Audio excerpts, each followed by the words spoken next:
Melalui penggunaan media video pembelajaran, peserta didik dapat menjelaskan konsep perpindahan kalor dalam kehidupan sehari-hari dengan benar. Halo, apakah kamu tahu apa itu kalor? Tahukah kamu bagaimana proses terjadinya kalor dalam kehidupan sehari-hari? Yuk, kita bahas bersama. Kalor merupakan sebuah bentuk energi yang mengalir karena perbedaan suhu. Kalor dapat diartikan juga sebagai salah satu bentuk energi yang berpindah dari benda yang suhunya lebih tinggi ke benda yang suhunya lebih rendah.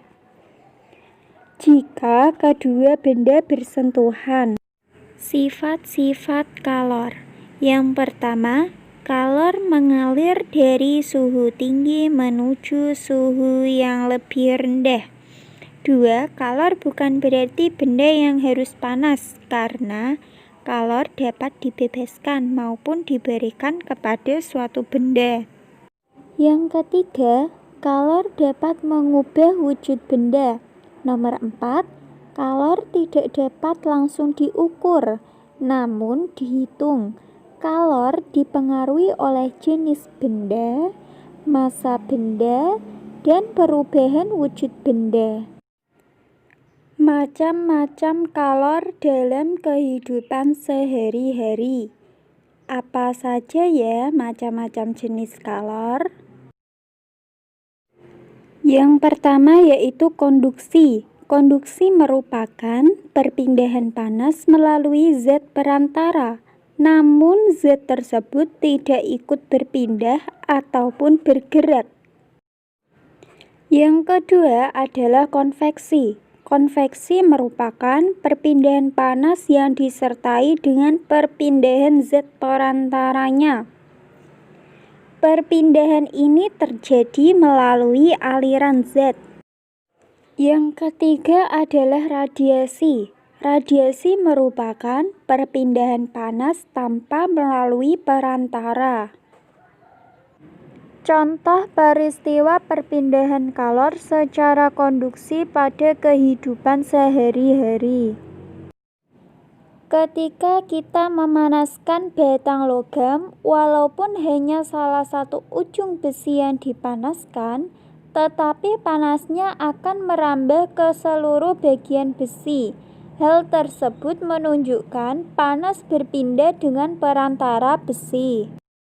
Contoh lain perpindahan kalor secara konduksi adalah setrika listrik. Setrika listrik akan memindahkan panas yang berasal dari energi listrik ke pakaian. Panas berpindah melalui bagian logam yang merupakan konduktor. Mengaduk kopi panas dengan sendok logam, maka panas akan berpindah dari air ke seluruh bagian sendok. Contoh peristiwa perpindahan kalor secara konveksi pada kehidupan sehari-hari. Contoh peristiwa perpindahan kalor secara konveksi adalah asap cerobong pabrik yang membumbung tinggi. Terjadinya angin darat dan angin laut.